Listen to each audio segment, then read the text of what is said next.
महत्त्वाची बातमी आहे, 12वीच्या अभ्यासक्रमामध्ये बदल केला जाणार आहे। आजच 12वीचा निकाल लागतोय आणि आजच ही महत्त्वाची बातमी येते।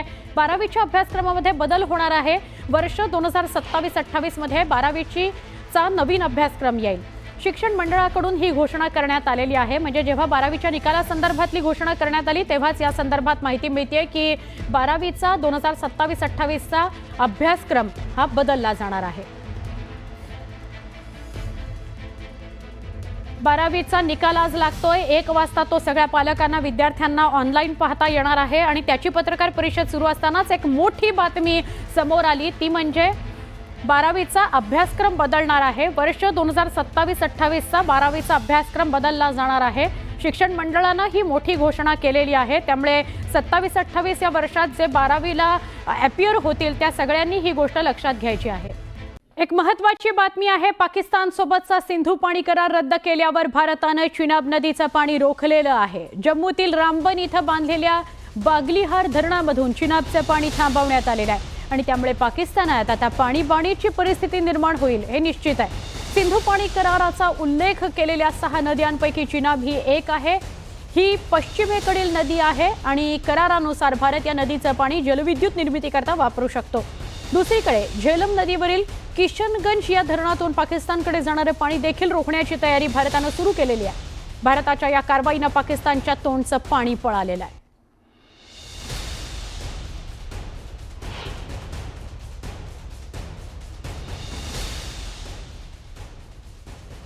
फोनवरून आपल्याबरोबर कर्नल मोहन काकतीकर हे संरक्षण तज्ञ आहेत आणि त्यांच्याशी आपण सविस्तर बोलूया। मोहन सर, हा सिंधू पाणी करार जो आहे तो रद्द करण्यात आला आणि आता त्यातली एक पावलं जी आहेत ती सुद्धा उचलली गेली आहेत, जसे की आज चिनाबचं पाणी थांबवलं गेलं आणि आता झेलमच्या पाण्याचा सुद्धा उल्लेख होतोय। काय सांगाल, कसं बघाल? आतापर्यंत आपण जे पाहिलं की हे एस्केलेशन हळूहळू होत आहे, परंतु एक फर्म डायरेक्शन मध्ये भारत देश ऍक्शन घेतोय आणि आपण ऑलरेडी डिक्लेअर केलंय की आपण हा जो करार आहे सिंधू पाण्याचा करार तो आपण अमान्य करून टाकलेला आहे। आणि जी धरणं आपल्याकडे सध्या अवेलेबल आहेत त्याच्यामध्ये पाणी थांबवणं आपल्याला शक्य आहे, ते आपण सुरू केलेलं आहे। आणि हा महिना मेचा असल्यामुळे पाण्याचं दुर्भिक्ष याच काळामध्ये जास्त असतं, तर याचा परिणाम पाकिस्तानवरती इमिजिएटली होण्याची शक्यता आहे। आणि हे ही एकच बाब आहे असं नाही, अशा पुष्कळ ज्या बाबी आपण सांगितलेल्या त्या प्रत्येक गोष्टीवरती आपण ऍक्शन घेतोय। जशी आपण बंदरं बंद केली, आपण त्यांच्या बोटींना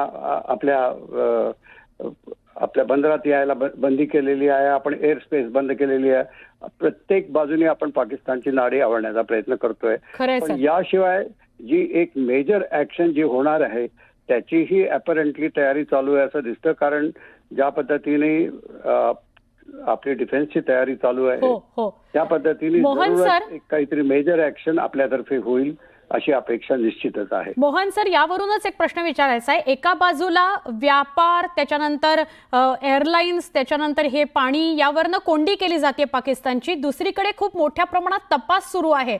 काही धागेदोरे मिळतात का, काही ठोस पुरावे मिळतात का पाकिस्तान विरोधात, ते बघितलं जात आहे। आणि तिसरीकडे युद्धाची जर तयारी करायची असेल तर ती सुद्धा सुरू आहे। असं सगळ्या बाजूने काम सुरू आहे का भारताचं?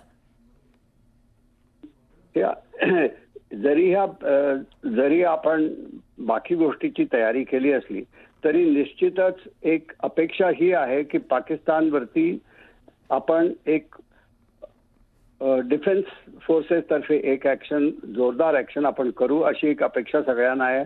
आणि निश्चितच त्याची जरुरी आहे, कारण ज्या बाकी आपण इकॉनॉमिक फ्रंटवरती ज्या आपण ऍक्शन्स घेतलेल्या आहेत किंवा पाणी थांबवण्याची जी ऍक्शन्स आहे या सगळ्याचा परिणाम दिसायला वेळ लागेल।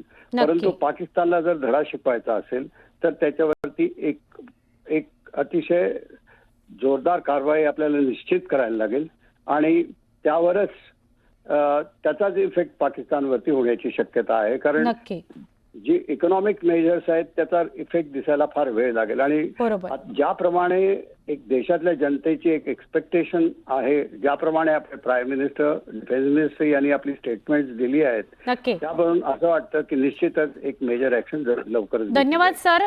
खरं तर एक मेजर ऍक्शन व्हायला हवी, ही जी सगळे संरक्षण अभ्यासक तज्ज्ञ आपल्याला सांगतायत माहिती, तीच दिलासादायक आहे ती या करताय, कारण सगळ्या जनमानसाची सुद्धा हीच भावना आहे की आता पाकिस्तानला एक मोठं आणि चोख उत्तर दिलंच गेलं पाहिजे. पहलगाम हल्ल्यानंतर भारताच्या प्रत्युत्तराच्या भीतीनं पाकिस्तान घाबरलंय. राजनाथ सिंग यांनी जे जनतेच्या मनात आहे तेच होईल असा गर्भित इशारा सुद्धा दिलाय. तर राफेलमुळे पाकिस्तानला धडकी भरली आहे.